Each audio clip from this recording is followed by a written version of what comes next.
नमस्कार, doctor speak कार्यक्रम में हम आप सभी का स्वागत करते हैं। दर्शकों, आज हम आपको जानकारी देंगे अपेंडिसाइटिस के विषय में। अपेंडिसाइटिस एक ऐसी स्थिति है जिसमें हमारे शरीर में अपेंडिक्स अंग में सूजन हो जाती है, जिसके कारण पेट दर्द और अन्य समस्याएं देखने को मिलती है। यूं तो ये किसी को भी हो सकती है, लेकिन आमतौर पर ये 10 से 30 वर्ष की उम्र में ज्यादातर देखी जाती है।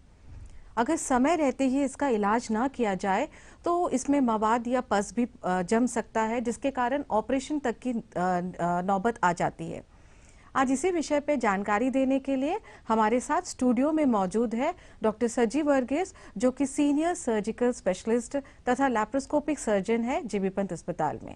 आइए हम डॉक्टर साहब का स्वागत करते हैं। डॉक्टर साहब, आपका हमारे कार्यक्रम में बहुत बहुत स्वागत है। नमस्कार डॉक्टर साहब, जैसे कि अभी हमने दर्शकों को बताया कि हम उन्हें जानकारी देंगे अपेंडिसाइटिस के विषय में, तो इससे पहले हम जानना चाहते हैं कि अपेंडिक्स क्या है और ये हमारे शरीर में कहाँ पे स्थित है। अपेंडिक्स हमारे शरीर में एक वेस्टिजियल ऑर्गन है जी। जो आप सबको मालूम होगा, जैसे कि हमारा अब्डोमेन में लार्ज इंटेस्टाइन और स्मॉल इंटेस्टाइन है।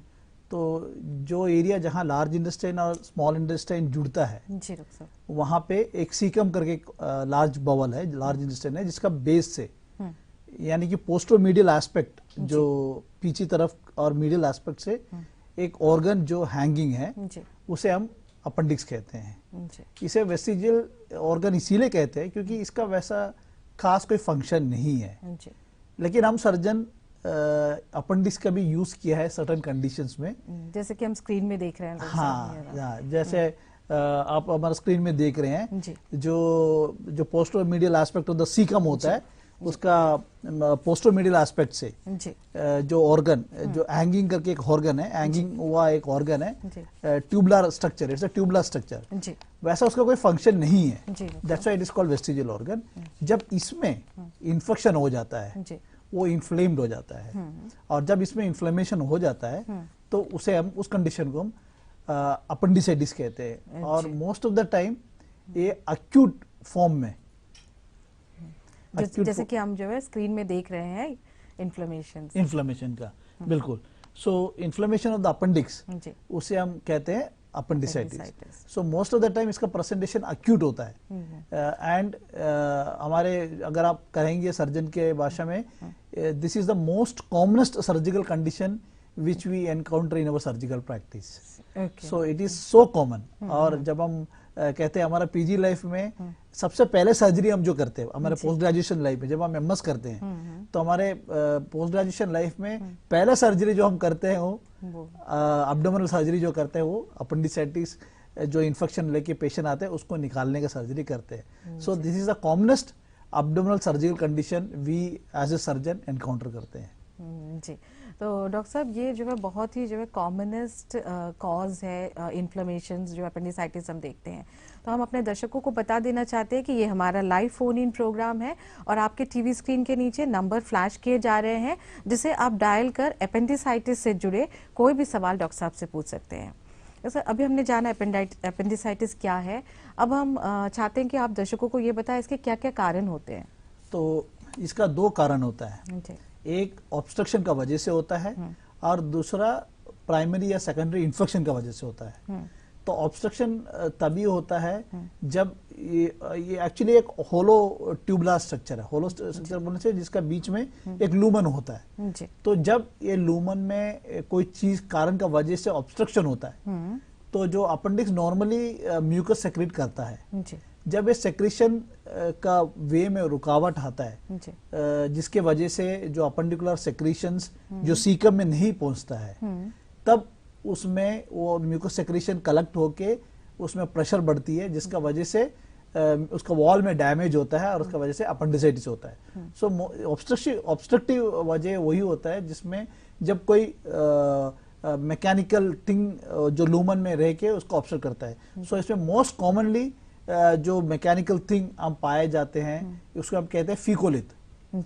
फीकोलिथ actually it is called phycolith because उसका जो कंटेंट होता है, एक तो इंसुफिशिएटेड फीकल मैटर होता है, फिर कैल्शियम फोस्फेट होता है, फिर सेलुलर डेब्रिस होता है। उसका वजह से एक छोटा सा बोल जैसा बन के राउंड ओवल स्ट्रक्चर जो इनका लूमन में ऑब्स्ट्रक्ट करके जो सेक्रीशंस को अपेंडिक्स का बाहर आने नहीं देता है। अच्छा। तो अपेंडिक्स का लूमन का प्रेशर बढ़ता है, उसका वजह से अपेंडिकुलर वॉल में डैमेज होता है। अच्छा। और नॉर्मली अपेंडिकुलर लूमन में भी ऑर्गेनिज्म होता है। जब ऑब्स्ट्रक्शन की वजह से सेक्रेशन नहीं जाती है जी। तो इसका म्यूकोसा ब्रीच होता है, और बैक्टीरिया जो इसका लूमन में होता है वो इसका वॉल में ट्रांसलोकेट होता है। अच्छा। जो बैक्टीरिया का लोकेशन जो अपेंडिकुलर लूमन में होना चाहिए वो इनका वॉल में जाके इसमें इन्फेक्शन करके इसको इन्फ्लेमेशन करता है। सो एक तो फ्यूक्यूलेट हो गया, दूसरा है सर्टेन ऑर्गेनिजम्स लाइक पिनवॉर्म,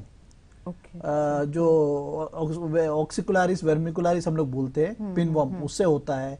फिर टेप वॉर्म से होता है।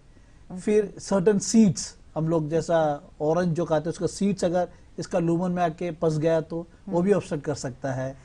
तो ऐसा बहुत any lesion which cause I mean thing which causes obstruction to the lumen can cause infection. फिर हम बच्चे में जो देखे जाते हैं, जब भी अपर रेस्पिरेटरी ट्रैक्ट इन्फेक्शन जो सीजन होता है, जब बच्चों में अपर रेस्पिरेटरी ट्रैक्ट इन्फेक्शन होता है तो जो लिम्फो टिश्यू होता है बच्चों में वो बहुत एक्टिव रहता है। और हमारा जो अपेंडिक्स में भी, अपेंडिकुलर वॉल में भी लिम्फोइड टिश्यूज होता है। जब इन्फेक्शन होता है ये लिम्फोइड टिश्यू हाइपरप्लेसिया होता है। हाइपरप्लेसिया बोलने से इन्फेक्शन का रिस्पॉन्ड करने का वजह से जो नॉर्मल साइज होता है वो बड़ा होके इसका लूमन को ऑब्स्ट्रक्ट करता है। So that is the reason for acute appendicitis is common in children in certain season when the respiratory tract infection is common. So this is the most common cause of appendicitis in children. And हम appendicitis even old age में भी पाया जाता है, और diabetes patient में भी पाया जाता है। लेकिन जब ओल्ड एज में अदर देन डायबिटीज नहीं होने की वजह से होगा, तो इफ appendicitis होता है तो हम उसमें कैंसर या फिर इन्फ्लेमेटरी बाउल डिजीज जैसा क्रॉन्स डिजीज है वो सब रूल आउट करना चाहिए, क्योंकि उनका प्रेजेंटेशन भी अपेंडिसाइटिस का रूप में हो सकता है।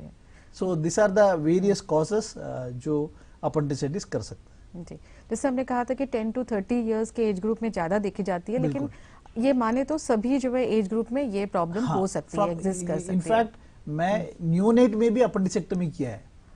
आप हाँ एग्जैक्टली। तो वो बच्चा हमारे पास आए हैं, 2 हफ्ते के बच्चे थे, पेट फुल के अब्डोमिनल डिस्टेंशन होके, और बच्चा कुछ मुंह से ऑरली नहीं ले रहा है, और मम्मी माँ लेके आए। हमें भी तो डायग्नोसिस में दिक्कत हुई थी, लेकिन जब हम उनका पेट खोला तो अपेंडिक्स एकदम गैंग्रीनस होके पूरा पेरिटोनाइटिस फाइंडिंग था हमें, जिसे हम सर्जरी करके बच्चा ठीक हो गया, घर तो चले गया। लेकिन सो इवन इन न्यूनेट में सो जो हमारे लिटरेचर में कहते हैं 1 in every 6 person in his lifetime will have had an attack of appendicitis. So that much common it is. So this is one of the most commonest surgical condition we encounter in our surgical practice. जी। और एक चीज doctor साहब देखी गई कि हमारी जो eating habits है, कभी कभी हम रेगुलर मील्स नहीं खाते हैं, फास्ट फूड या जंक फूड का सेवन ज्यादा करते हैं, तो ये हमारी ईटिंग हैबिट्स क्या इसकी वजह हो सकती है? हाँ, तो जो स्टडीज पाया गया है, it is usually seen in high urban class society where they consume less fibre. जब हमारे डाइट में फाइबर की कमी होती है और हम नॉन वेज ज्यादा खाते हैं, तो it has been implicated and hypothesized as one of the causative factor for appendicitis. But this is ये जो appendicitis उतना कॉमन रूरल विलेज में नहीं होता है, जो high consumption of fibre diet होता है वहाँ पे acute appendicitis का इंसिडेंस कम है compare to the urban high class society. Definitely junk food, non-veg food is implicated as one of the cause, like in any other condition. So it is commonly seen in high society which consumes less fiber in their diet. इसी के साथ doctor साहब एक collar जुड़े, उनका सवाल ले लेते हैं। हेलो हेलो हेलो, कार्यक्रम में हम आपका स्वागत करते हैं। आप कौन तथा कहाँ से बोल रहे हैं? मेरा नाम संतोष है। जी संतोष से बोल रहा हूँ। जी संतोष जी, आपका सवाल क्या है? मैडम मैं डॉक्टर साहब से ये पूछना चाहता हूँ, मेरा एक बेटा है मैडम, उसकी एज है 12 साल जी। उसको पेट दर्द बहुत रहता है 2-3 महीने से, जी मैंने उसका अल्ट्रासाउंड पहले कराया था। अब हम संतोष जी हम आपसे कहेंगे कि आप पुनः जो है अपना प्रश्न दोहरा दें। हाँ मैडम, मेरा बेटा का बारे में बात कर रहा था मैडम। बेटा का है 12 साल। जी जी। और उसको ना पेट दर्द का शिकायत रहता था। हम्म। और तो उसका सिटी स्कैन मैडम मैंने पहले था। जी। तो उसमें उसका जो भी सेपरेट हम्म हम्म। तो इसका रिपोर्ट मिला था, तो उस पर मैंने डॉक्टर ने दिखाया था। जी मैं तो उसके बाद उस डॉक्टर ने ना उनका सिटी स्कैन लिखा था। सिटी स्कैन भी कराया तो सिटी स्कैन में भी नॉर्मल रिपोर्ट आया है। जी जी। तो अभी भी उसको कभी पेट दर्द होता है, तो कुछ डाइट चार्ट है क्या मैडम, उससे कुछ हो सकता है? अच्छा जी, डॉक्टर साहब इनके सवाल को हाँ सुना बिल्कुल। आपने। हाँ बच्चों में 12 साल के बच्चे हैं, जी सो अदर देन अपेंडिसाइटिस जी। मोर रीजन जो पेट दर्द होता है उसे हम कहते हैं मिसेंट्रिक एडनाइटिस, जहाँ पे बच्चों को, जैसा मैं कहा गया पहले आपको, अपेंडिसाइटिस का वन कॉज है जो जब इन्फेक्शंस होते हैं, रेस्पिरेटरी ट्रैक्ट इन्फेक्शंस होते हैं, तो जहाँ भी लिम्फोइड टिश्यू होता है बॉडी में, जी तो उसमें इन्फ्लेमेशन होता है और इन्फेक्शन होता है, बिकॉज लिम्फोइड टिश्यू हमारा बॉडी में जहां भी है वो इन्फेक्शन को टैकल करता है। तो one of the commonest cause जो बच्चों में दर्द होने का है वो मिसेंट्रिक एडनाइटिस, नॉन स्पेसिफिक मिसेंट्रिक एडनाइटिस कहते हैं। मतलब उसका कोई कारण नहीं है, एनी इन्फेक्शन होएगा तो पेट का जो लिम्फ नोड्स होता है, जो स्मॉल इंटेस्टाइन का जो मिसेंट्री में जो नोड्स होता है उसमें इन्फेक्शन होके वो बढ़ सकता है और उसका वजह से बच्चों में दर्द हो सकता है। हालांकि अगर काली दर्द है, बच्चों को बुखार नहीं है, उल्टी नहीं है, बच्चा का डाइटरी हैबिट सब ठीक है, तो appendicitis you can clinically rule out कर सकते हैं, तो डरने की कोई बात नहीं है। लेकिन और एक कंडीशन है जहां एक बार अपेंडिक्स में इन्फेक्शन हो गया है और इन्फेक्शन लो ग्रेड में परसिस्ट होता है अपेंडिक्स वॉल में, तो बच्चों को बार बार पेट दर्द होके आ सकता है, तो जिसे हम कहते हैं रिकरेंट अपेंडिसाइटिस। अगर ऐसा होता है तो बच्चों को दोबारा सर्जन से दिखा के फर्दर इवैल्यूएशन करके उसका ट्रीटमेंट करना जरूरी है। तो जब परसिस्टेंट पेन होता है बच्चों में तो हम लोग triple contrast CT scan advice करते हैं, जिससे हम क्योंकि इनका कहना भी था कि हाँ, इनका सीटी स्कैन नॉर्मल आया है। हाँ, तो जब at the time of pain may be resolve हो गया होगा, तो अगर रिकरेंट पेन होता है बच्चों को and it is worrying the patient as well as the parents, so दोबारा उनका इन्वेस्टिगेशन करवा के हम लोग उसका ट्रीटमेंट करना जरूरी है। जी संतोष जी, हम उम्मीद करते हैं आपको आपके सवाल की जानकारी मिल गई होगी। आपको दोबारा डॉक्टर साहब से सलाह लेने की जरूरत है, जिससे आपको पता चल जाए कि उसे पेट दर्द होने का जो है क्या कारण हो रहा है। धन्यवाद हमारे प्रोग्राम में कॉल करने के लिए।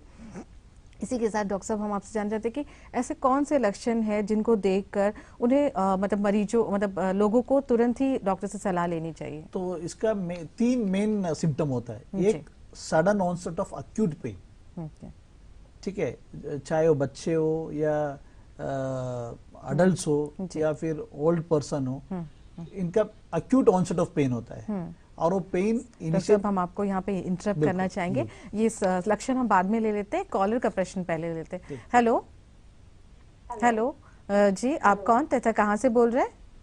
से बात कर रहे हैं मैम, शबनम नाम है। जी शबनम जी, आप डॉक्टर साहब से क्या जानना चाहते हैं? जी मेरे बेटे अभी 8 साल का है मैम जी, उनको माल रोटेशन का प्रॉब्लम था जी, तो हम लोग के मेलन लेके गए थे, वहाँ पे सब दिखाए तो हम लोग बोले कि अभी सर्जरी का जरूरत नहीं है, यहाँ से सर्जरी बोल दिए थे। तो लेकिन अभी भी स्टिल बच्चा का पेट स्वेल होता है, मांग होते होते बहुत ज्यादा स्वेलिंग, कभी कभी बहुत ज्यादा लूज मोशन होता है, कुछ एक्स्ट्रा बाहर का, कुछ बच्चा मतलब कुछ ज्यादा नहीं खा सकता जी, एकदम बराबर डाइट नहीं दे सकते उनको। जी, जी। ऐसा हाल है मैम, क्या मतलब उसका आगे कुछ है कि उन लोग बोले थे कि वॉमिटिंग शुरू होने से ही सर्जरी होगा। ओके, तो क्या ऐसा कुछ है डॉक्टर साहब? हाँ, डॉक्टर साहब आपके सवाल। बिल्कुल शबनम जी, सुनिए, हमारा टॉपिक तो अपेंडिसाइटिस पर है, लेकिन मालन्यूट्रिशन जो क्वेश्चन आप बिल्कुल वैलिड क्वेश्चन पूछा है, और आपका जो बच्चा का एज ग्रुप है उसमें मालन्यूट्रिशन बहुत ज्यादा है, लेकिन आपका बच्चा थोड़ा ओल्डर एज ग्रुप में है, लेकिन आपका बच्चे में हो सकता है ये क्रोनिक मालन्यूट्रिशन है। अक्यूट मालन्यूट्रिशन प्रेजेंटेशन नहीं है, क्रोनिक मालन्यूट्रिशन है। अगर बच्चा को सिम्टम है जैसा कि खाने के बाद पेट फूलता है या फिर बच्चा को वॉमिटिंग होता है, अगर ऐसा है तो आप दोबारा बेरियम मील करवाना है और बेरियम मील की फाइंडिंग के ऊपर बच्चा को सर्जरी करवाना जरूरी है। क्यों बोलने से, अगर नहीं कराएगा तो बच्चे का ग्रोथ नॉर्मल नहीं होगा। और इससे बहुत माल अब्सॉर्प्शन भी हो सकता है, क्योंकि माल रोटेशन एक ऐसा कंडीशन है जहां इंटेस्टाइन का पोजीशन एकदम अल्टर्ड है। जो राइट साइड में लार्ज इंटेस्टाइन होना चाहिए वो लेफ्ट साइड में होता है, और लेफ्ट साइड में जो लार्ज स्मॉल बाउल होना चाहिए वो राइट साइड में होता है। और जो उनका जो एक्सिस है, जो नॉर्मल एक्सिस होता है जो इंटेस्टाइन का, वो एकदम से माल रोटेटेड है, जिसका वजह से लिम्फेटिक ऑब्स्ट्रक्शन भी हो सकता है। इसकी वजह से माल ऑब्स्ट्रक्शन सिंड्रोम भी हो सकता है। अगर आपका बच्चों को सिम्टोमेटिक है, आप आइए, उनका इन्वेस्टिगेशन करवा के we have to plan for further procedure, बिल्कुल जरूरी है। एंड जब माल रोटेशन क्रोनिक हो जाता है, उसका एक ही सिम्टम, मोस्ट कॉमन सिम्टम है रिकरेंट पेन एब्डोमेन, तो उसके आप लाइटली मत लीजिए, लेके आके दिखाइए, हम उसका ट्रीटमेंट करेंगे। जी शबनम जी, हम उम्मीद करते हैं आपको इसकी जानकारी मिल गई होगी, और धन्यवाद हमारे प्रोग्राम में कॉल करने के लिए। और इसके साथ ही डॉक्टर साहब, हम हमारे दर्शकों को जानकारी दे रहे थे लक्षणों के बारे में। बिल्कुल। तो कौन कौन से ऐसे लक्षण हैं? तो जैसा मैं कहा, the most 3 main symptoms, 3 main लक्षण होता है। एक तो पेन एब्डोमेन, जो बिल्कुल अक्यूट होता है, एकदम बिल्कुल नॉर्मल रहेगा, चाहे वो बच्चे हो या अडल्ट हो या फिर ओल्ड इंडिविजुअल हो, it be absolutely alright, suddenly it develops pain right lower side of the abdomen. So ये पेन का कैरेक्टरिस्टिक भी बहुत क्लासिकल होता है। इनिशियली ये अम्बिलिकल रीजन की चारों तरफ रहते हैं टू स्टार्ट विथ। फिर उसके बाद right side of the abdomen, right lower side of the abdomen में पेन शिफ्ट हो जाता है। हम इसे क्लासिकली माइग्रेटरी पेन जो शिफ्ट होता है, इसे हम कहते हैं। सो it is very classical seen in acute appendicitis, that is one symptom. और ये पेन का वजह से पेशेंट आगे कुछ खाएगा नहीं, फिर पेन का वजह से उनको नोसिया होगा, और फिर वो वॉमिटिंग करेगा। 75% चांस पेशेंट्स को वॉमिटिंग का सिम्टम भी एसोसिएट विद पेन होता है। फिर तीसरा होता है उनको लो ग्रेड फीवर। तो ये 3 जो लक्षण होता है, इसे हम मार्फी साइन कहते हैं, pen abdomen, vomiting and fever. ये होता है तो it is suggestive of acute appendicitis. और एक्यूट अपेंडिसाइटिस का ट्रीटमेंट एक ही होता है, दैट इज सर्जरी। और अपेंडिसाइटिस का प्रेजेंटेशन 3 तरह की होता है। एक एक्यूट अपेंडिसाइटिस होता है, एक्यूट अपेंडिसाइटिस विद मास होता है, फिर एक्यूट अपेंडिसाइटिस विद पेरिटोनाइटिस होता है।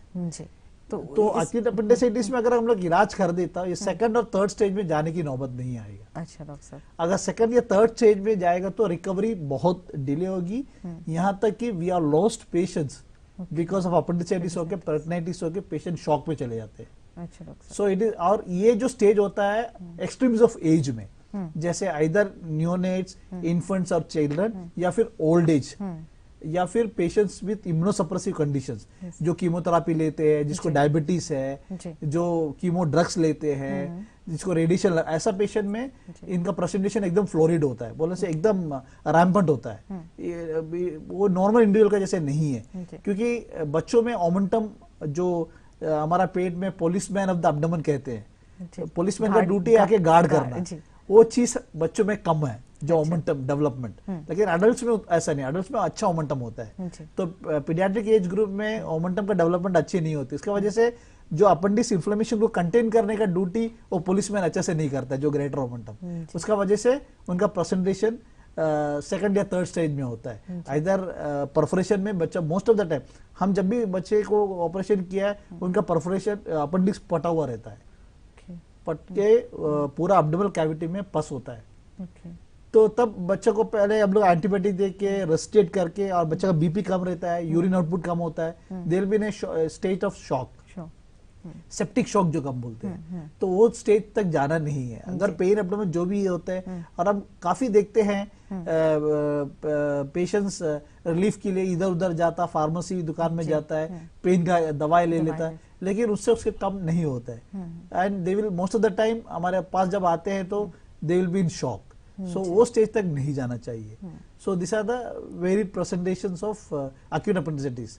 Though it is the most commonest condition, but it has got its own mortality. Mortality बोलने से even it can lead to death. So that's very important that it is to be seen by a surgeon, and treatment should be started बहुत जल्दी, started as early as possible. जी, आपने कहा कि ये हमेशा जो है एक्यूट अवस्था में ही आती है।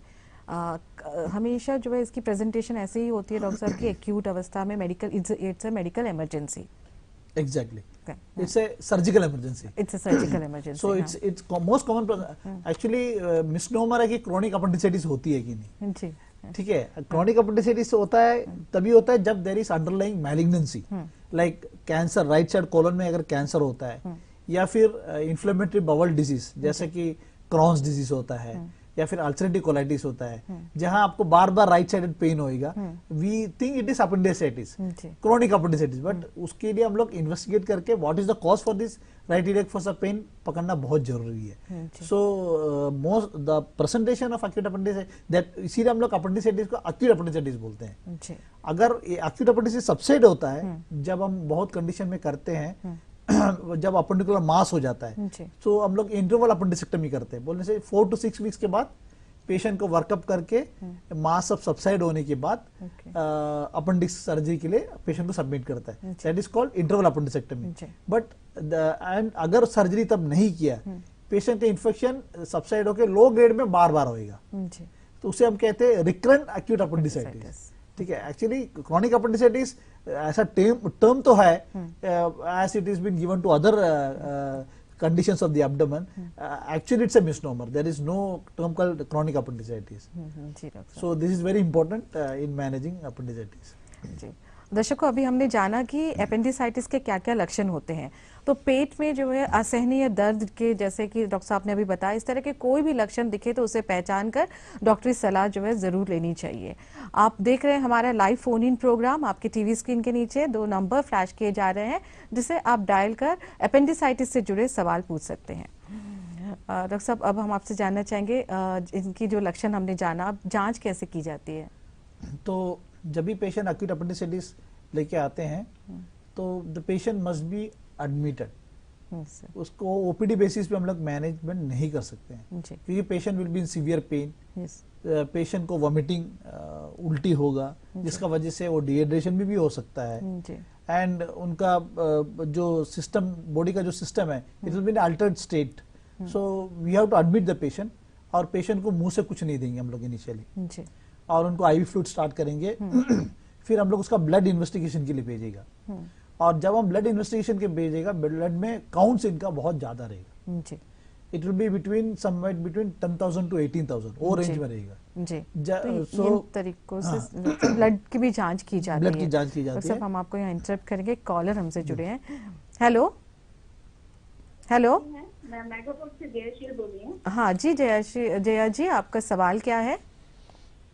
Good evening sir. Good evening. सबसे पहले तो दूरदर्शन को थैंक्स बोलना चाहूंगी कि इन्होंने आज डॉक्टर सजी जी को आमंत्रित किया. Thank you sir. सबसे बड़ा थैंक्स इसलिए भी कि आपने 2 साल पहले मेरी बेटी का ऑपरेशन किया था, स्टोन था, कॉलपेडर रिमूव किया था, तो वो अभी बिल्कुल ठीक है, कोई प्रॉब्लम नहीं है. और मेरा सवाल ये था सर से कि मेरी एक कजन है, उसका एज 34 ईयर्स है, तो उसको हमेशा जो है ना स्टोमक में पेन होता है. कभी खाने से पहले भी होता है, कभी खाने के बाद भी, और वो जो पेन होता है वो बार बार उसका जो एरिया है वो चेंज हो जाता है, कभी राइट साइड में, कभी लेफ्ट साइड में. तो इसका हम लोग बहुत बार जांच करवा दिए, लेकिन ऐसा कुछ भी नहीं है. हमेशा उनको ये बोला जाता है कि गैस्ट्रिक की वजह से होता है. ओके. तो वही जानना है कौन सा टेस्ट ऐसा कराए जिससे कि सही कारण पता चल सके. ठीक है. उनका अल्ट्रासाउंड हो चुका है? हाँ, अल्ट्रासाउंड भी हो गया सर, लेकिन कुछ भी नहीं मिलता. लेकिन उनको पेन होता है हमेशा, और जब भी पेन होता है तो बहुत जोर सा पेन होता है उनको. एंडोस्कोपी हुआ है? शायद नहीं हुआ सर. हाँ, तो आप कहाँ दिखाए थे इससे पहले? जीबी पंच नहीं दिखाए थे. गैस फॉर्म हो जाता है, तो गैस्ट्रिक का जो है दवाई लेके जाता है. वो गैस का दवाई खाती है तो उनको रिलीफ भी हो जाता है. हाँ, तो बिल्कुल. तो फिर उसको बार बार ये प्रॉब्लम होता है. तो एग्जैक्टली, तो इनको एक बार एंडोस्कोपी कराना बहुत जरूरी है. ठीक है. गैस का दवाई खाने के बाद उनको रिलीफ मिलता है, इसका मतलब there is something related to the stomach और डियोडनम. तो एंडोस्कोपी करा के हमें पहले तो इनको कोई अल्सर है कि नहीं देखना है. दूसरा, इनको हाइटस हर्निया या फिर गैस्ट्रोइसोफेजियल रिफ्लक्स डिजीज है कि नहीं देखना है. तो इसके लिए एंडोस्कोपी कराना जरूरी है. आप हमारा ओपीडी में आइए ट्यूसडे फ्राइडे, हम आपको लिख के देंगे, और एंडोस्कोपी करा के इनका आगे इलाज करना जरूरी है. तभी हमें पता होगा कि इनको अल्ट्रासाउंड तो आप नॉर्मल बता रहे हैं, तो इसका मतलब एंडोस्कोपी करना जरूरी है, ताकि अल्ट्रासाउंड में हम खाली बाहर के इससे देख सकते हैं, एंडोस्कोपी में हम लोग स्टोमक, इसोफेगस और डियोडनम के लूमन के अंदर देख सकते हैं। तो पैथोलॉजी इनका वहां हो सकता है। अगर उसके एंडोस्कोपी में भी नॉर्मल होगा तो हम इनको सीटी स्कैन एडवाइस करेंगे।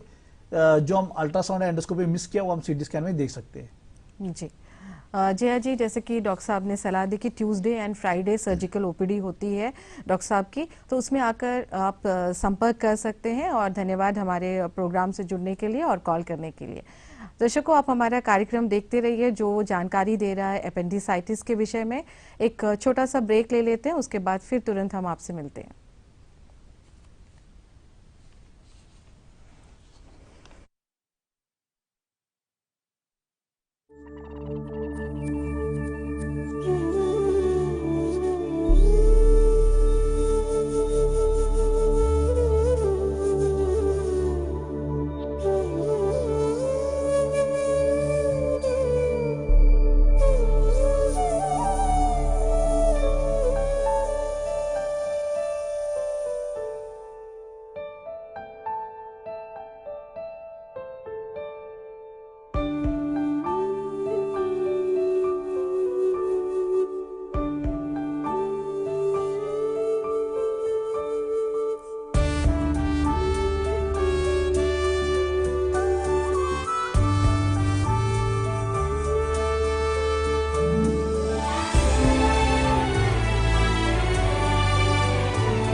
ब्रेक के बाद पुनः हम आप सभी का स्वागत करते हैं हम अपने कार्यक्रम में।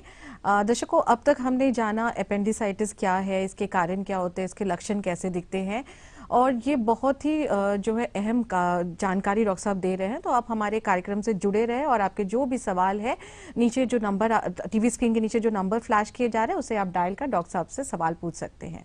तो इसी के साथ और अहम जानकारी हम आपको देते हैं कि कैसे एक मरीज जो है एपेंडिसाइटिस के लक्षण लेकर आता है, तो किस प्रकार से आप उसकी जो है वो जांच करते हैं। जैसे आपको मैं बोल चुका हूँ, एक्यूट एपेंडिसाइटिस है ना, एक्यूट कंडीशन। तो जैसा पेशेंट, जब हम पेशेंट को एग्जामिन करके प्रोविजनल डायग्नोसिस जो करते हैं अपेंडिसाइटिस के, तो हम पेशेंट को भर्ती करते हैं हॉस्पिटल में और उसको पहले तो ब्लड का इन्वेस्टिगेशन भेज देते हैं।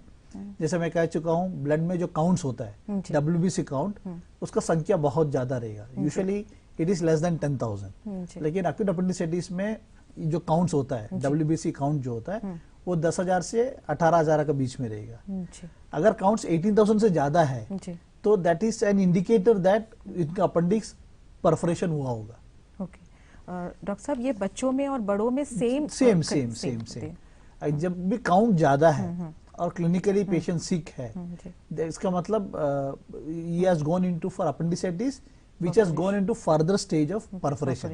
मतलब जो अपेंडिक्स का छेद गिर के जो अपेंडिक्स में जो कंटेंट्स है वो जनरल abdominal कैविटी, जो पेरिटोरियल कैविटी हम कहते हैं, उनमें स्प्रेड हो चुका है. तो उसे that is one sign, one indicator that it could be a perforation secondary to appendicitis. So ये एक टेस्ट करते हैं. फिर दूसरा रूटीन जो हम लोग शुगर के टेस्ट होते हैं, किडनी फंक्शन कैसे होते हैं. अगर लेट आते हैं तो पेशेंट शॉक में रहते हैं, तो किडनी फंक्शन डिरेंज रहते हैं, तो क्या यूरिया क्रिएटिन जो लेवल होता है वो थोड़ा ज्यादा हो जाते हैं बिकॉज परफ्यूशन अच्छा नहीं है. Pre renal type of failure में, रीनल फेलियर में चले जाते हैं पेशेंट. तो दिस इज वेरी इंपॉर्टेंट, क्योंकि इनिशियल रेसिस्टेशन जो एक्यूट अपेंडिसाइटिस पेशेंट आते हैं वो बहुत इंपॉर्टेंट होता है. और उसके बाद हम पेशेंट को डेफिनेटिव इन्वेस्टिगेशन मोडालिटी के लिए सबमिट करते हैं. जैसा मोस्ट कॉमनेस्ट जो हम करते हैं वो ultrasound. Ultrasound which is most commonly available everywhere. In fact, in our institute we have got advanced radio imaging investigating modality like CT scan, MRI scan, जो हम बाद में अगर हमें अल्ट्रासाउंड में कोई रिजल्ट नहीं आता है लेकिन क्लिनिकली हमें लगता है कि पेशेंट को अपेंडिसाइटिस है और सर्जरी, पेशेंट का पेट खोलना या फिर लैप्रोस्कोपी करने का पहले डेफिनेटली डायग्नोसिस के लिए हम CT स्कैन का यूज करते हैं. बट एक बात याद रखना है कि एक्यूट अपेंडिसाइटिस कभी CT स्कैन में भी नॉर्मल हो सकता है. सो it is most of the time it is a clinical diagnosis rather than कोई इन्वेस्टिगेटिव डायग्नोसिस से. So clinical finding is more important in reaching a diagnosis of acute appendicitis rather than depending on CT scan or ultrasound or MRI scan. This is a message which I have to be stressed upon to the people, that it is a clinical condition, so it has to be seen by a surgeon or a registered medical practitioner who will diagnose it as a case of acute appendicitis. फिर एक बार patient investigation सब हो गया है और हमें है provisional diagnosis है अपेंडिसाइटिस, हम पेशेंट को सर्जरी के लिए सबमिट करते हैं. So this is the initial manner. और पेशेंट को एंटीबायोटिक्स हम स्टार्ट करते हैं बिकॉज इट्स वेरी इंपॉर्टेंट. अगर पेशेंट शॉक में है या उनका यूरिन आउटपुट नहीं है, एक तो राइल्सूब हम डाल देते हैं, फिर पेशेंट को कैथेटराइज कर देते हैं ताकि उनका यूरिन आउटपुट कितना मेजर करने के लिए. अगर ये पैरामीटर ठीक है, हम लोग तुरंत पेशेंट को इमरजेंसी लैप्रोटमी या लैप्रोस्कोपी की सबमिट करके अपेंडिक्स को निकालते हैं.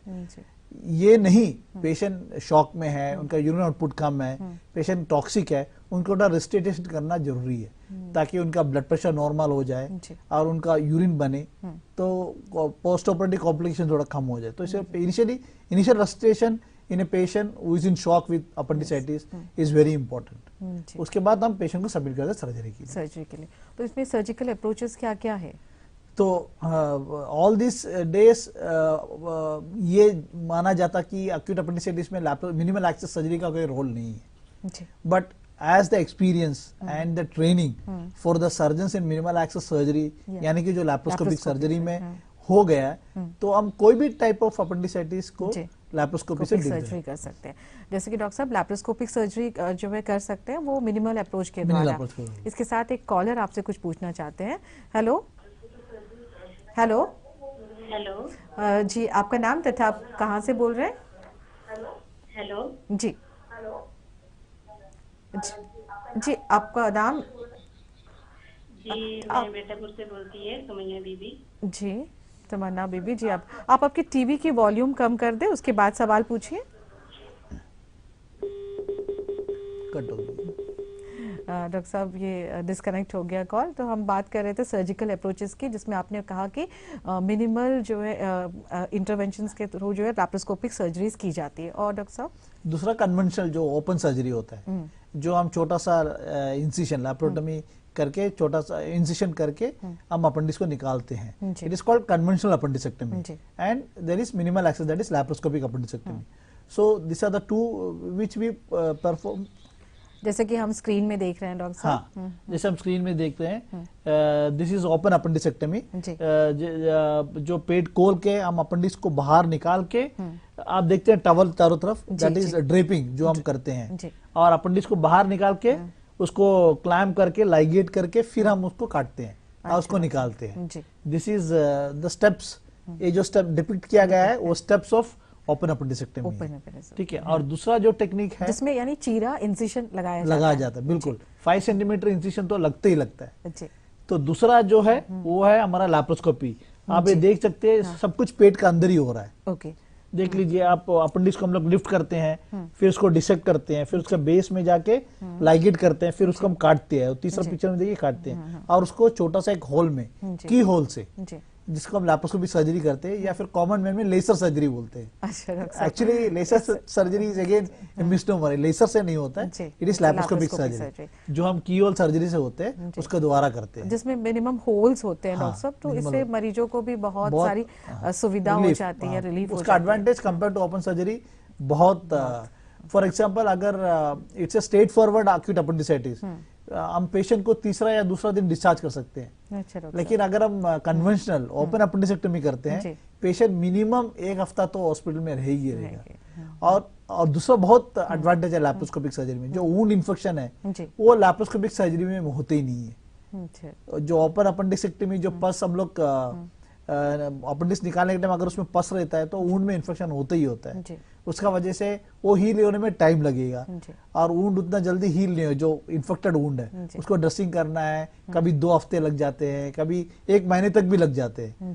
तो वो कॉम्प्लिकेशन, जो पोस्ट ऑपरेटिव जो कॉम्प्लिकेशन ओपन सर्जरी में, वो लैप्रोस्कोपिक सर्जरी में नहीं मिलते, क्योंकि लैप्रोस्कोपिक सर्जरी में हम एक बैग अंदर डाल के, अपेंडिक्स को बैग के अंदर डाल के फिर पोर्ट से निकालते हैं। अच्छा, तो जो इन्फेक्टेड अपेंडिक्स है वो कभी हमारा पोर्ट साइट इंसिशन में कांटेक्ट में नहीं आती है। अच्छा, और तो इन्फेक्शन रेट बहुत इनफैक्ट हमें कभी लैप्रोस्कोपिक अपेंडिसेक्टमी के बाद इन्फेक्शन तो मिले ही नहीं है जो हम देखते हैं, या फिर उतना हम लोग कंटामिनेटेड फील्ड में सर्जरी करने से खाली लैप्रोस्कोपिक सर्जरी में इन्फेक्शन मिलता है। और दूसरा जो एडवांटेज है, अर्ली रिटर्न टू वर्क, जो मैनुअल लेबरर्स है, जो डेली वेज वर्कर है, तो उनको income, daily income is very important in their life, you know.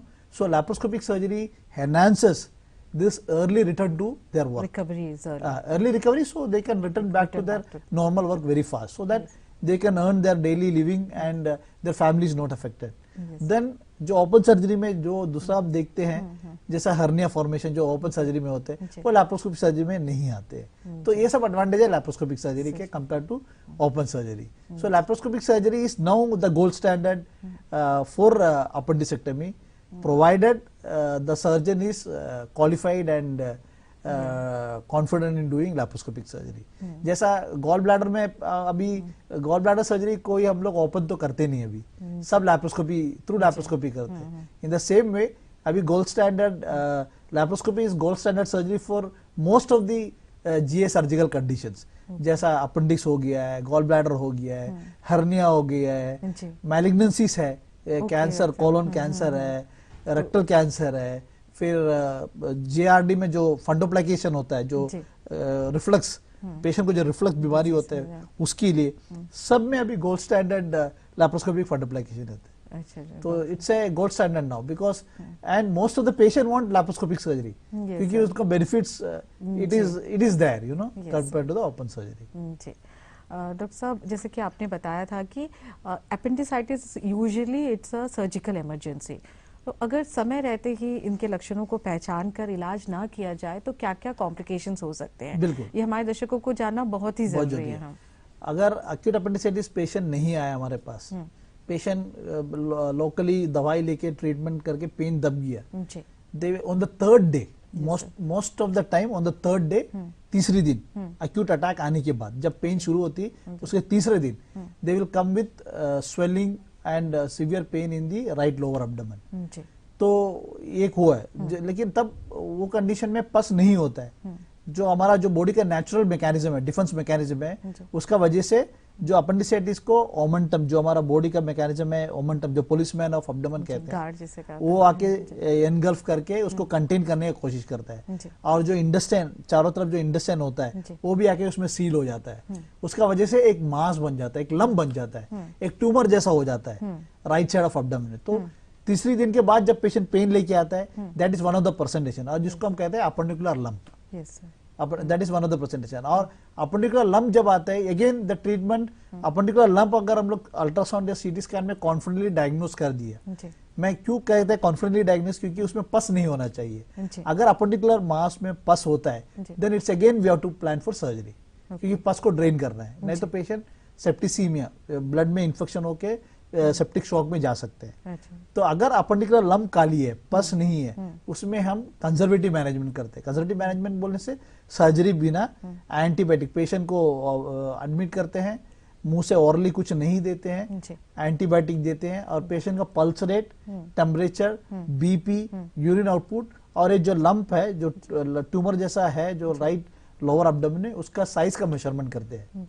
अगर साइज कम होता है, पेशेंट तो हर समय टैकीकार्डिया में आता है, टैकीकार्डिया बोलते हैं पल्स रेट मोर देन 100 रहता है, उसका रिकॉर्डिंग करते हैं एवरी 4th आवर, बीपी की रिकॉर्डिंग, टेम्परेचर, अगर टेम्परेचर पेशेंट एडमिट के टाइम नॉर्मल है लेकिन धीरे धीरे बढ़ता है, इसका मतलब उसमें पस फॉर्मेशन हो रहा है। So that is an indication that we have to stop the conservative management and submit the patient for surgery. जी, कहा जाए तो डॉक्टर साहब ये छोटी सी वेस्टिजियल ऑर्गन है, लेकिन इसमें अगर सूजन हो जाए तो इसके बहुत सारे कॉम्प्लिकेशंस हो सकते हैं, और इसके लक्षणों को जानकर पहचान कर तुरंत ही सर्जन से जो है अप्रोच करने की जरूरत है। इसके साथ एक कॉलर आपसे कुछ जानकारी चाहते हैं, उनका कॉल ले लेते हैं। हेलो हेलो हेलो जी, आपका परिचय,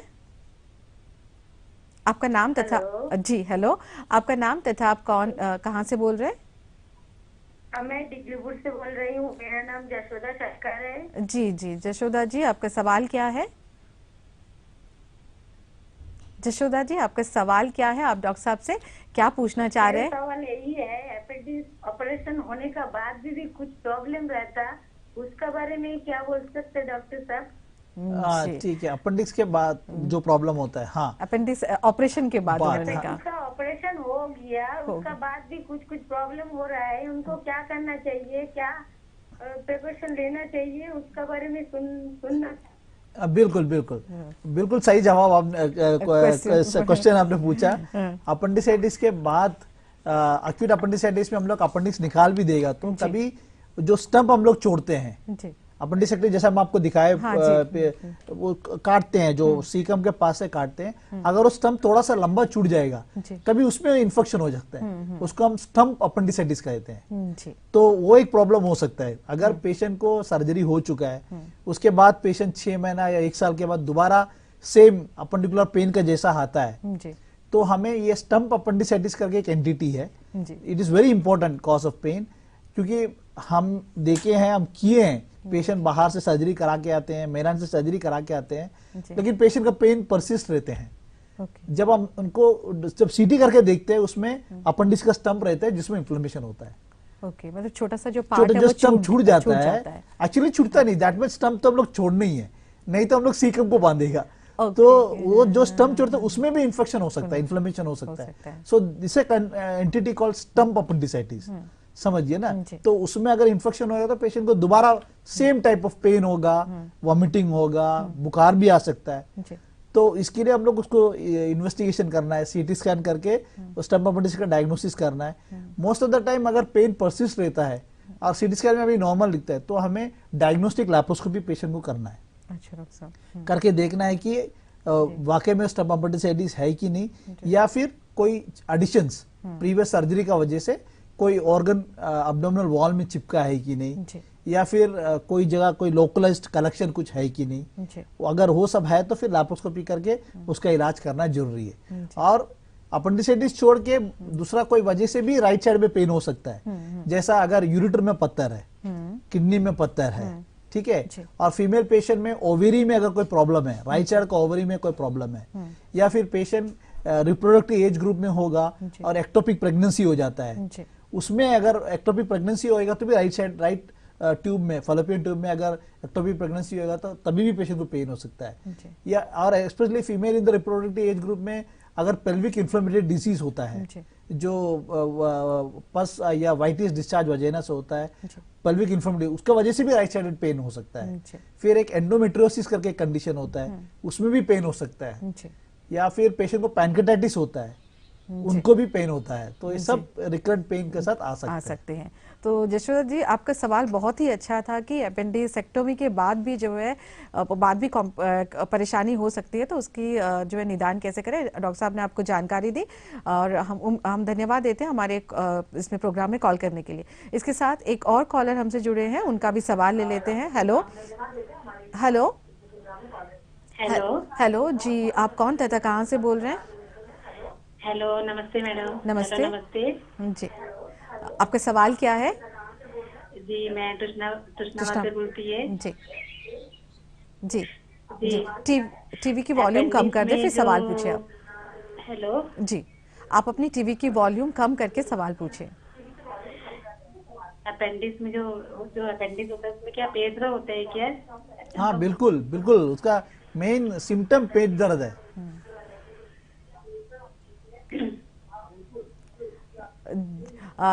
जैसे कि आप अगर हमारा कार्यक्रम देख रहे होंगे, डॉक्टर साहब ने अभी जानकारी दी एपेंडिसाइटिस क्या है, एपेंडिसाइटिस के लक्षण क्या है, जिसमें पेट दर्द होती है, उल्टी होती है और डॉक्टर साहब बुखार होता है। ये सारे जो है लक्षण डॉक्टर साहब ने अभी बताया और काफ़ी सारी जो है जानकारी दे रहे हैं।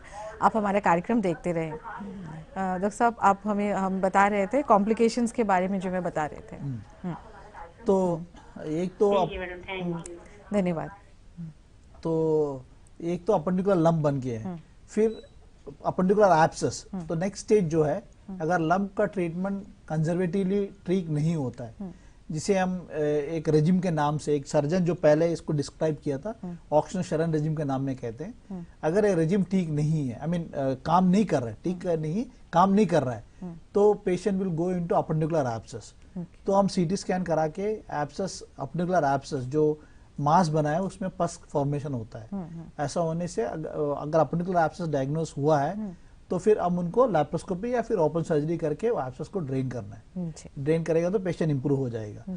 फिर तीसरा जो प्रेजेंटेशन है, स्ट्रेट अवे पेशेंट को सिवियर अपेंडिसाइटिस हुआ है और अपेंडिक्स बर्स्ट हो जाता है, जिसका वजह से जो अपेंडिकुलर कंटेंट्स है, जो अपेंडिक लूमन में जो कंटेंट होता है, जो इन्फेक्शन होता है, पस होता है, फीकल मैटर होता है, वो पेरिटोनियल कैविटी में फैल जाता है।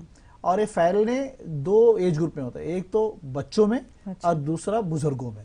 क्योंकि इनका जो इम्यूनिटी पावर, जैसे मैं आपको कहा था, बच्चों में द ग्रेटर मोमेंटम कम रहता है और ओल्ड एज में एसोसिएटेड कोमोर्बिड कंडीशन जैसे डायबिटीज होता है या फिर और कोई प्रॉब्लम, इम्यूनिटी वैसे भी ओल्ड एज में कम होता है। तो इनका जो सीलिंग ऑफ कैपेसिटी है, जो हमारा बॉडी का नेचुरल डिफेंस मैकेनिज्म, वो कम रहता है। इसका वजह से इन एज ग्रुप में परफोरेशन या बर्स्टिंग, अपेंडिक्स का बर्स्ट होना काफी कॉमन है। तो ऐसा कंडीशन में पेशेंट बहुत बैड कंडीशन में, पुअर कंडीशन में हमारे पास आते हैं। जैसे वो पेशेंट बहुत स्वेटिंग करता रहेगा, पेशेंट रेस्टलेस रहेगा, पेशेंट का पल्स रेट बहुत ज्यादा रहेगा, पेशेंट वॉमिटिंग करता रहेगा, पेशेंट का अब्डोमेन मूव नहीं हो सकता है, क्योंकि वो अगर खांसता है या बात करता है तो अभी पेन अब्डोमेन में होता है, क्योंकि प्रेग्नेंटिस हो सकता है, हो गया होगा तब तक। तो इन पेशेंट को हम लोग और विग्रस प्री ऑपरेटिव सर्जरी का पहले मैनेज करना जरूरी है। जैसा मैं आपको कहा था, एक तो आईवी फ्लूइड,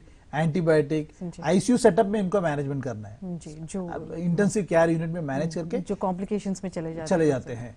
और कई पेशेंट तो मल्टी ऑर्गन डिसफंक्शन सिंड्रोम में भी चले जाते हैं। अच्छा, उनका एक किडनी काम करना बंद हो जाता है, लंग्स में पानी भर जाता है, ब्लड में इन्फेक्शन फैल जाता है, और ये सब it's a vicious cycle, you know. तो it is very important that इतना स्टेज तक जाना नहीं, though it's a very simple acute appendicitis, तो it can lead into so much complications.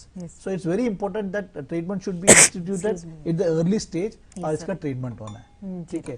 So these are the various complications that can occur because of appendicitis per se. appendicectomy के बाद और बहुत complications आएंगे, लेकिन appendicitis per se ये सब complications आ सकते हैं, जिसे हम नजरअंदाज नहीं करना चाहिए। जी डॉक्टर साहब, जैसे कि एपेंडिसेक्टोमी के इतने सारे, एपेंडिसाइटिस के इतने सारे कॉम्प्लिकेशंस हो सकते हैं, इसका समय रहते ही इलाज करना ज़रूरी है। और ऑपरेशन के बाद मरीजों की जो देखभाल कैसी करनी चाहिए और उनको क्या, किन बातों का खास ख्याल रखना चाहिए? अपेंडिसाइटिस के बाद अगर हम लोग ओपन अपेंडिसेक्टोमी करते हैं, ओपन सर्जरी करते हैं, तो उसका रिलेटेड कॉम्प्लिकेशन, जैसा मैं कह चुका, वुंड इन्फेक्शन हो सकता है, या फिर जो पेशेंट का कंडीशन जब अपेंडिसाइटिस की वजह से परफोरेशन या पेरिटोनाइटिस में आते हैं, जिसको अब लोग ओपन सर्जरी करके बहुत कॉम्प्लिकेशन हो सकता है। जैसा एक तो ऊन इन्फेक्शन, फिर रेस्पिरेटरी इन्फेक्शन हो सकता है, फिर पेशेंट को अगर एडिक्वेटली हम लोग कभी पस तो हम लोग ड्रेन कर चुका है या कोई पॉकेट ऑफ पस रह गया है, तो उसमें एब्सेस हो सकता है। इसके अनुसार जो है उनकी care, post operative care depend करती है। फिर डॉक्टर साहब एक कॉलर हमसे जुड़े हैं, आपका सवाल ले लेते हैं। हेलो, शायद ये डिस्कनेक्ट हो गया है कॉल। तो आप बता रहे थे कि according to the condition of the patient post operative care जो है मैनेजमेंट होती है। इसीलिए पेशेंट को पोस्ट ऑपरेटिव जब एब्सेस ड्रेन करता है, अपेंडिसाइटिस के बाद जो एब्सेस होता है उसका ड्रेन होता है, उसका आईवी एंटीबायोटिक्स मिनिमम 7 डेज देना जरूरी है। नहीं तो इनएडिक्वेट ब्लड में जो एंटीबायोटिक लेवल रहेगा तो ऑर्गेनिज्म परसिस्ट करेगा and this organism can proliferate and cause एक तो एब्सेस बन सकती है, एब्डोमिनल एब्सेस, फिर इंटरलूप एब्सेस जो इंटेस्टाइन के बीच में एब्सेस हो सकते हैं, या फिर पेल्विक एब्सेस हो सकते हैं, या फिर पेशेंट इंटेस्टाइन ऑब्स्ट्रक्शन के साथ इनएडिक्वेटली ट्रीट किया है और इंटेस्टाइन आपस में चिपकने की वजह से पेशेंट फिर वॉमिटिंग के साथ आ सकते हैं विद एब्डोमिनल डिस्टेंशन हो सकते हैं। फिर अगर सर्जरी थोड़ा लंबी चली है और पेशेंट की जनरल कंडीशन अच्छी नहीं है। डॉक्टर साहब हमारे एक क्लास कॉलर जुड़े, उनका भी सवाल ले लेते हैं। हेलो हेलो हेलो, आप कौन तथा कहाँ से बोल रहे हैं? मैं हेमचंद्र और दिल्ली से बोल रहा हूँ। जी, दिल्ली से? हाँ जी। अच्छा जी, सुनकर बहुत खुशी हुई। आपका सवाल क्या है? मेरा सवाल ये है जी, मेरी एज है 73। जी जी। हाँ। और मेरा जो है अभी 3-4 महीने पहले जो था प्रोस्टेट का ऑपरेशन हुआ था और एक स्टोन था जी, वो तो सब ठीक है जी, लेकिन बहुत पहले से पिछले 30-40 साल से जी, पेट में राइट साइड में जी, राइट साइड में जो है हल्का हल्का पेन रहता है जी। और पिछले 40 साल से 40 ईयर्स 40 years since 40 हाँ, years। एक तो ये है, दूसरा ये है कि जो है मुझे जो है अपना पेट साफ करने के लिए डेली जो है वो अनिमा करना पड़ता है, मतलब पानी अंदर डाल के तब पेट साफ करना पड़ता जी जी, हम समझे। हेमचंद्र जी, आपकी उम्र आपने 73 इयर्स बताई। जी जी। आपको डायबिटीज है? नहीं, डायबिटीज भी नहीं है। ठीक है ठीक है ठीक है। एक तो राइट साइड जो पेन होता है उसका आप इन्वेस्टिगेशन करवाए हैं? हाँ, मैंने जो कई बार जो वो अल्ट्रासाउंड भी कराया है, एमआरआई भी कर, ठीक, कई बार उन्होंने एमआरआई और अल्ट्रासाउंड भी कराया है। हाँ। और उनकी प्रोस्टेट की सर्जरी हो सकी है, स्टिल उनको ऐसे पेन हो रही है राइट साइड में, राइट साइड में। तो उनको अगर सारा इन्वेस्टिगेशन नॉर्मल है लेकिन पेन परसिस्ट है जी, तो हम लोग उसका डायग्नोस्टिक लैप्रोस्कोपी करना है जी। अगर वो सीटी भी कराया है, एमआरआई भी किया, सब में नॉर्मल है जी, तो फिर हम उसे एक डायग्नोस्टिक लैप्रोस्कोपी करना है और हमें देखना है अंदर जाके कि कहीं कुछ है कि नहीं, जैसा अपेंडिसाइटिस है कि नहीं, या फिर कुछ ग्रोथ है जो हम मिस कर रहे हैं बाकी नॉर्मल रूटीन इन्वेस्टिगेशन में, वो हो सकता है। या फिर ये, और जैसे उन्होंने कहा एनिमा है, एनिमा देके ही उनका मोशन होता है, तो that may be an age related, because as we हम एज करेंगे तो हमारा बाउल मोटिलिटी का फंक्शन थोड़ा कम हो सकता है, तो उसके लिए उनको तो एनिमा या फिर लैक्सेटिव लेना पड़ेगा। That is part of the ageing process. तो मोटिलिटी जैसा हम यंग एज में रहता वैसा नहीं रहेगा, तो उसीलिए लेना है। लेकिन जो पेन है उनके लिए अगर एमआरआई तक नॉर्मल है तो उनको डायग्नोस्टिक लैप्रोस्कोपी कोई सर्जन को दिखा के डायग्नोस्टिक लैप्रोस्कोपी करके उसका इलाज करना चाहिए। जी डॉक्टर साहब, आप हमारे कार्यक्रम में आए तथा आपने हमें तथा हमारे दर्शकों को बहुत सारी जो है इंफॉर्मेशन दी एपेंडिसाइटिस से जुड़े, तो इसके लिए हम आपके बहुत बहुत शुक्रगुजार हैं। धन्यवाद। दर्शकों, जैसे कि आपने हमारा ये कार्यक्रम देखा एपेंडिसाइटिस के ऊपर, हमारा दूरदर्शन केंद्र पोर्ट ब्लेयर जो कि सोशल मीडिया में भी अभी काफ़ी एक्टिव हो गया है, आप इन पतों पे जो है हमसे संपर्क कर सकते हैं।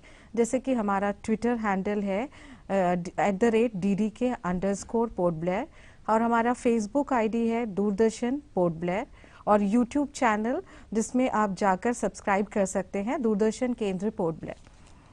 और हमारे जो रेगुलर व्यूअर्स हैं जो हमारा कार्यक्रम हमेशा देखते हैं, उन्हें कोई भी सवाल हो उनके या कोई सुझाव हो तो हमें इस पते पे वे संपर्क कर सकते हैं। और हमारा पता है Doordarshan Kendra Port Blair, AIR road, Dilanipur, Haddo post 744102। और आप हमें ईमेल भी कर सकते हैं, और हमारा ईमेल आईडी है HOPDDKPortBlair@gmail.com।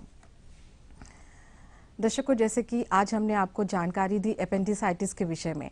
एपेंडिसाइटिस एक सर्जिकल इमरजेंसी है जिसके समय रहते ही इनके लक्षणों को पहचान कर उपचार कराना बहुत ही ज़रूरी है, जिससे कि इसके कई सारे जो कॉम्प्लिकेशंस डॉक्टर साहब ने बताए उससे बच सके।